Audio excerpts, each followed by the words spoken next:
So what we find is, isn't it interesting that the brain has 12 cranial nerves?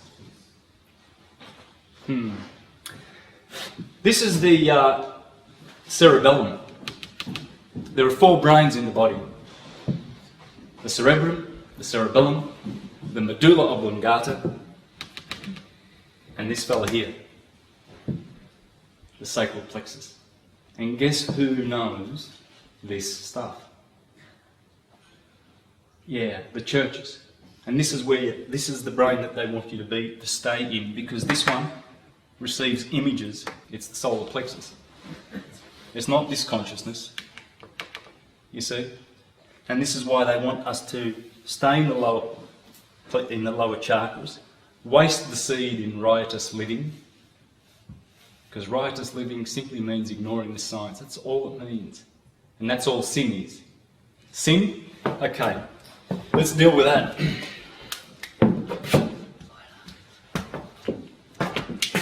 Sin.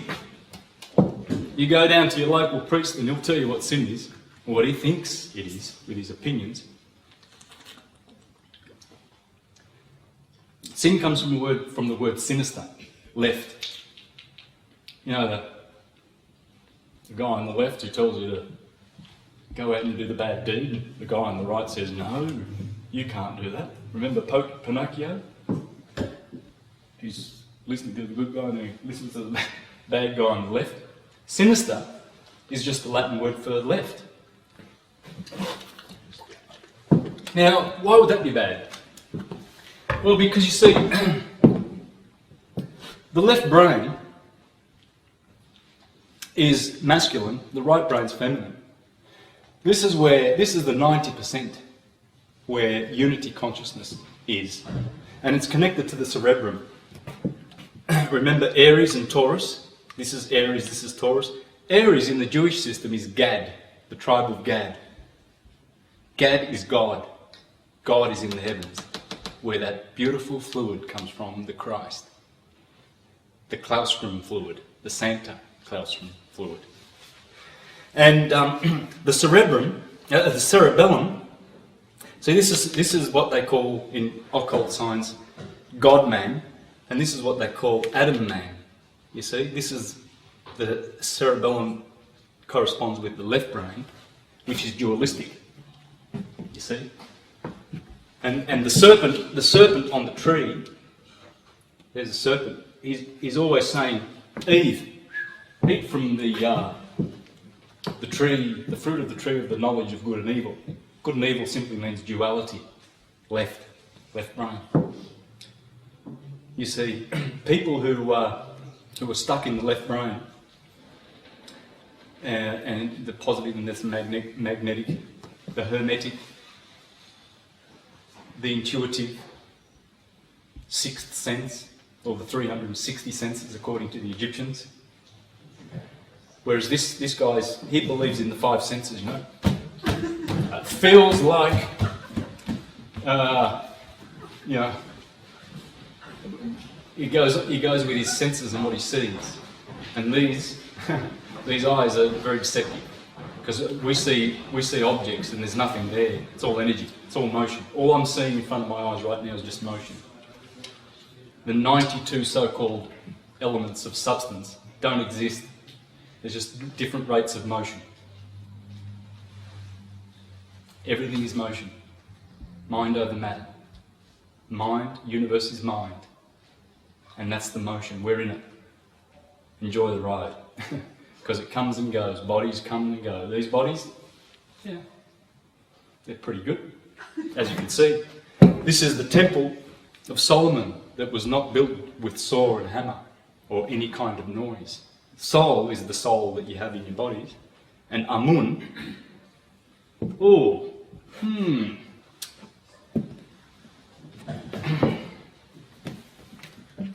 wonder where Amun is. I've got it in there somewhere, it'll come up in a minute.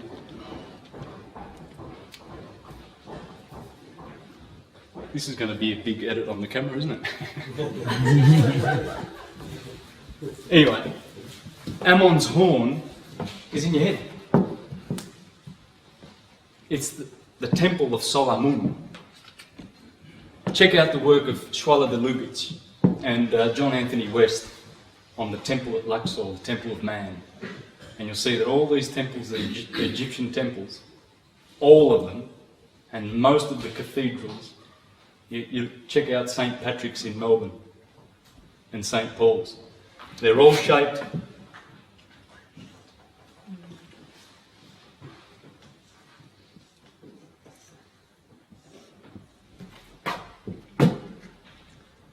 like that. And there's the Holy of Holies. There's the covering angels. There's the Ark of the Covenant, the optic thalamus, the light of the world, the manna from heaven.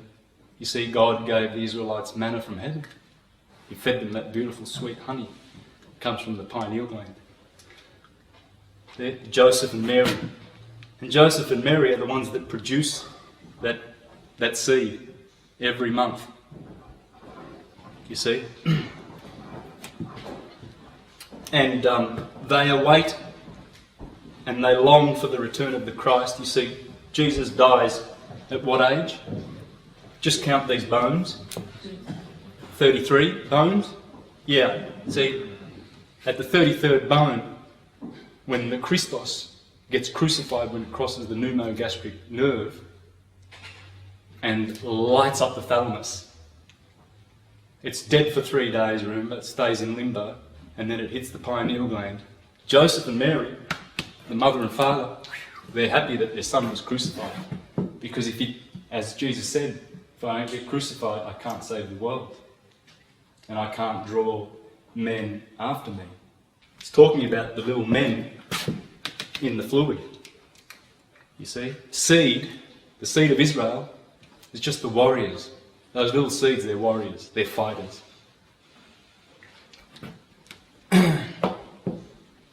And that's the story. Sin is sinister. The left. So you want to be crossing the Red Sea, which is the corpus callosum. See the corpus callosum joining the two hemispheres? You want to go from the left back to the right. You've got to cross the Red Sea to get into the Holy Land. Unity consciousness. Otherwise everything's always going to be in duality. Good and bad. Light and darkness. Light and darkness are the same thing. Just different degrees of the same thing. Good and evil is the same thing. Different degrees. In unity, those things don't exist. And this is why it's dangerous to be left brain. And this is why education and the science out there, the crap that they teach in the university, and they give people a fat head disease, and they go around like buffoons with their opinions. Oh, carbon, global warming, and with their opinions, they just repeat it like parrots, And they're always learning, but never coming to an accurate knowledge. Because the only accurate knowledge is esoteric science, not exoteric science, which is dished out for the masses. And that's what the churches did. When they stopped and shut down the merit system, after the days of the Emperor Julian, the greatest emperor who ever lived. He was one of the nephews of Constantine the Great. Remember, Constantine started the Universal Catholic Church, started killing people and bribing all the rich people of Rome to become Christians. Well, in 363, or 360 rather, because Julian only ruled as emperor for 3 years, unfortunately, because he was killed by Christians. And Julian, against the Galileans, he said in this work against the Galileans, because he knew who the Christians were, he called them slit throats. That's what he called them, slit throats. The time has come for me to say, for the benefit of all, this is the Emperor of Rome, and undoubtedly he's the greatest. and then probably second would be Marcus Aurelius, who lived a couple of hundred years earlier, a Stoic philosopher. But Julian, brought the schools back. The Neoplatonic, he was a Neoplatonist, a big fan of Iamblichus and Plotinus and all of those Neoplatonists who were teaching the truth. The time has come for me to say, for the benefit of all, how I discovered beyond any doubt that the stories of the Galileans are the inventions of deceivers and tricksters, for these men seduce people into thinking that their gruesome story is the truth by appealing to that part of the soul that loves what is simple and childish. A couple of hundred years earlier, this guy called them out. He called them buffoons that go around converting just the idiots at the market, and as soon as someone intellectual and a scientist and a philosopher comes along, they run the other way. Because they can only seduce the simple minds. Oh, and that's just a few examples. I can't bring my library everywhere I go with me, but that's Celsus and Julian. Check out Porphyry. Check out Galen, Fronto, Marcus Aurelius, and all of the great wise philosophers who knew that corporate Christianity, based on the historical Jesus, was just a buffoon esoteric story for the gullible masses at the time. And Rome profited from that, and have they profited, they're still dragging people into court, stealing their money off them, based on swearing on the Bible, based on a historical Jesus, which is the greatest third-party debt collector in history. That's all it is. When the true story is within. This is the Holy Land. Let's get back to sin.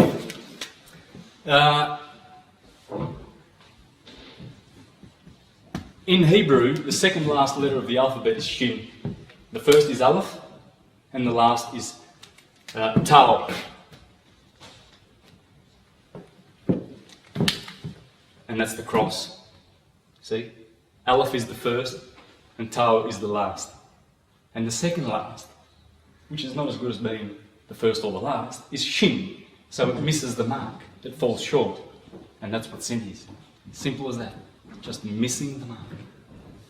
And the other sin, that is the ancient Eastern name of the moon. You see, when the moon waxes,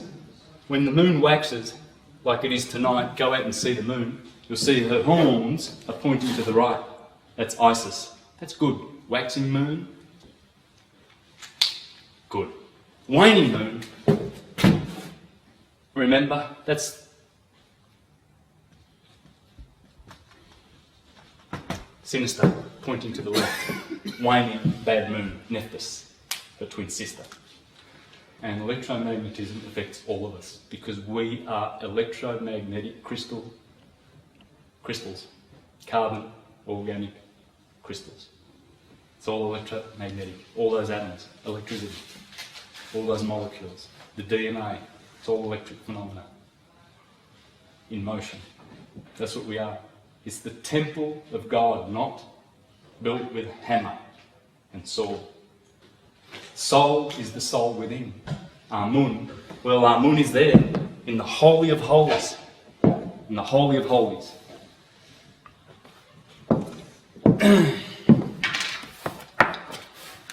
At this point, I'd like to read from God-Man, The Word Made Flesh by George W. Carey and Inez Eudora Perry. This was written in 1920. The adepts, the early Christians knew, I'll start from the beginning. Primitive Christians, the Essenes, fully realised and taught the great truth that Christ was a substance, an oil or ointment contained especially in the spinal cord.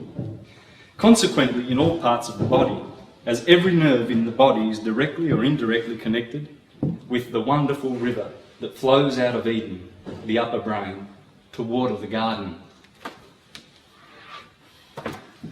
The early Christians knew that the scriptures, whether written in ancient Hebrew or Greek, were allegories, parables or fables based on the human body, fearfully and wonderfully made. These adepts knew that the secretion, grey matter, which secretes from the cerebrum, was the source and the cause of the physical expression called man.